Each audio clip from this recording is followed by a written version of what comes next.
Gaëlle Moal-Ulvoas et Catherine Voynet-Fourboul, bonjour. Bonjour. Bonjour. Vous êtes respectivement professeur à Brest Business School et maître de conférence à l'université Panthéon-Assas Paris 2.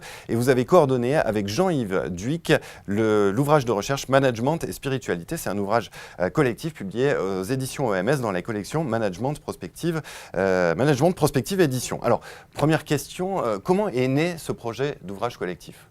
Alors, ce projet d'ouvrage collectif, en fait, c'est une idée originale de Jean-Yves Dhuicq, Catherine Voynet-Fourboul et moi-même. Nous travaillons tous les trois depuis quelques années sur le sujet de la spiritualité dans nos champs de recherche respectifs, les ressources humaines et le marketing. Et au regard de l'aspect innovant du thème et également de tout le potentiel d'explication des comportements et des pratiques managériales qui lui est associé, il nous est apparu intéressant de pouvoir regrouper un collectif de chercheurs ayant entamé des recherches sur le sujet pour présenter dans un ouvrage les premiers résultats disponibles. Donc l'ouvrage collectif est pluridisciplinaire et comporte des résultats de recherche aussi bien dans le domaine du management que du marketing, mais aussi la santé et le droit par exemple. Alors pourquoi est-ce que la spiritualité est un sujet important pour le management ? Alors c'est un sujet qui est devenu important au niveau du management parce que nous vivons dans des organisations qui sont déshumanisées et pour lesquelles il existe une aspiration des êtres humains à être reconnus dans leur entièreté. Donc ce souci du bien-être va expliquer l'impact de l'intériorité. Ça concerne donc à la fois les personnes qui travaillent dans l'organisation, mais aussi les consommateurs qui vivent des moments de déconsommation et qui ont envie de consommer autrement. Et quelque part aussi, nous avons tout un champ, le champ sociétal, le marketing sociétal, la RSE, qui sont des champs porteurs de cette spiritualité. Alors juste pour être bien au clair, un petit point sur les définitions. Qu'est-ce qu'on entend exactement par spiritualité ? C'est une notion à vous lire qu'il ne faut pas confondre avec religion. Hein. Ce n'est pas tout à fait la même chose. Oui, alors en effet, lorsque bien souvent on pose la question de la spiritualité, les personnes ont tendance à répondre, à penser à la religion. Et en fait, on peut dire que la religion, elle apporte en effet, elle a une part d'apport en termes de spiritualité, dans le sens qu'elle permet une vie spirituelle, mais elle n'est pas l'équivalente de la spiritualité. C'est pourquoi nous avons observé 4 grands courants, 4 grandes conceptions de la spiritualité. L'une, bien sûr, sur la religion, l'autre sur l'athéisme, et puis 2 courants qui nous semblent extrêmement intéressants pour la gestion, à savoir un courant qui se fonde sur l'existentialisme, et donc dans cet existentialisme, on va y trouver la quête de sens, et puis un autre courant qui, lui, se fonde sur la transcendance, et donc tout ce qui est de l'ordre de la connexion à soi, aux autres, voilà.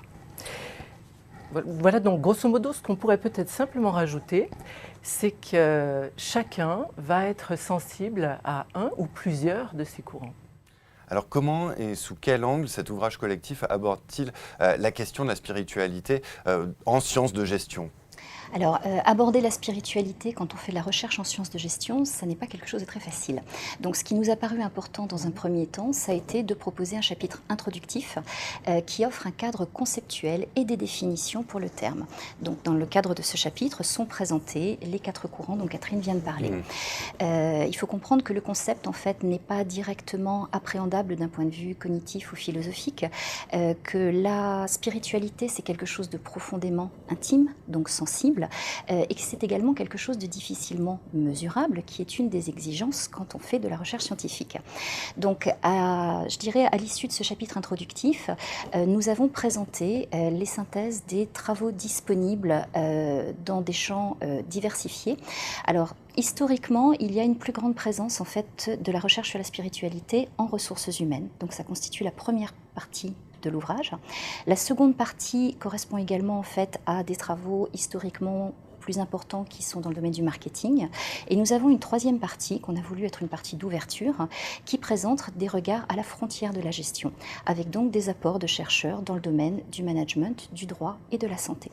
Et enfin, une conclusion pour prendre un petit peu de recul par rapport à ce sujet et offrir en fait des voies de recherche pour poursuivre en fait les travaux pour les personnes qui sont intéressées. Un mot pour finir justement, qu'est-ce que le lecteur peut retirer de vos travaux ? Alors principalement, les types de lectorat sont différents. On s'adresse à la fois à des chercheurs et également à des professionnels d'entreprise.